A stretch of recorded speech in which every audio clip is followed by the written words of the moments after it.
विद्यार्थियों, आज हम जिस विषय पर चर्चा करने जा रहे हैं वो विषय है धर्म और संगीत।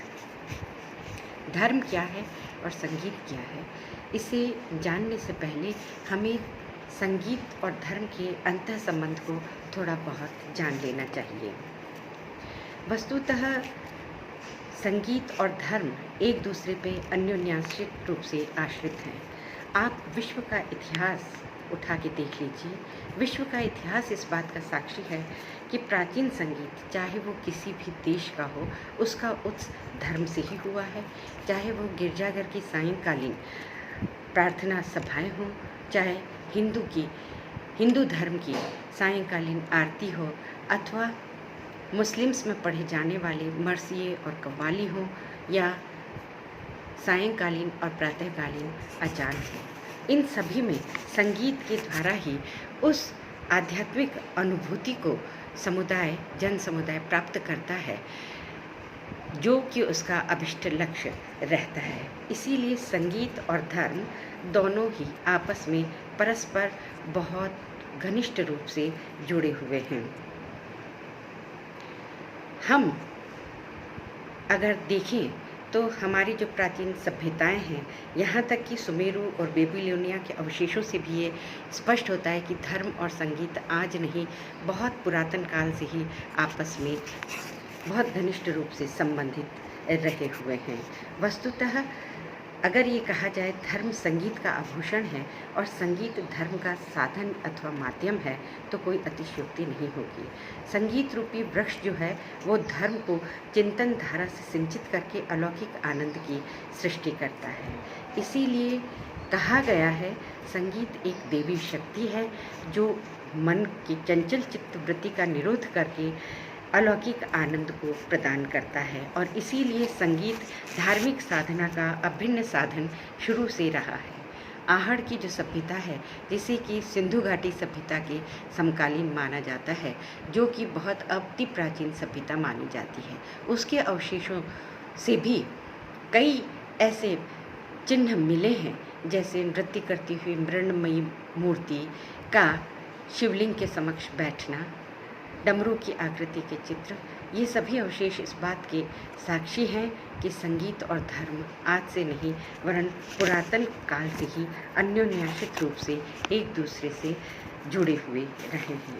अब अगर हम भारत के संदर्भ में हम बात करें तो भारत एक धर्म प्रधान देश है, जिसके कण कण में गौतम, कृष्ण आदि की आत्मा समाई हुई है, और यही कारण है कि जितनी भी ललित कलाएं हैं यहाँ की, वो प्रारंभ से ही धर्म की सहचरी बनी रही हैं। विशेषकर भारतीय संगीत का अंग प्रत्यंग आध्यात्मिकता की छाप से सराबोर देखने को मिलता है। भारतीय संगीत मनुष्यों का चरम लक्ष्य जो है वो मोक्ष प्राप्ति ही रहा है, चाहे वो संत हरिदास हो या भक्तिमती मीरा। हरिदास तानपुरा बजाकर ईश्वर की आराधना करते थे, भक्तिमती मीरा पैरों में घुंघरू, हाथों में एक तारा और कंठ में विराजमान स्वर लहरी से श्री कृष्ण की आराधना करती रहती थी। चैतन्य महाप्रभु करताल लिए हुए संगीत के द्वारा, कीर्तन के द्वारा उस आत्मविस्मृति की अवस्था को अनेकों बार प्राप्त हुए हैं, जब वे जंगल से गुजर रहे होते और अपने संगीत की स्वर लहरियों से जंगली जानवरों को भी वशीकृत कर लेते थे। यही कारण है कि यहूदी मेनन लिखते हैं कि भारतीय संगीत में एक धीमापन है और पाश्चात्य संगीत एक तीव्र रफ्तार पर दौड़ने वाली पहिए पर टिका हुआ संगीत है, जिससे इंसान थोड़ी ही देर में थक कर हाँफने लगता है और आत्मिक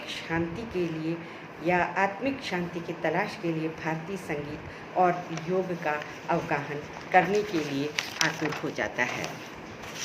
प्रश्न उठता है, आखिर धर्म है क्या? धर्म एक आध्यात्मिक अनुभूति है। मोक्ष प्राप्ति एवं देवत्व की पिपासा धर्म का आधार है,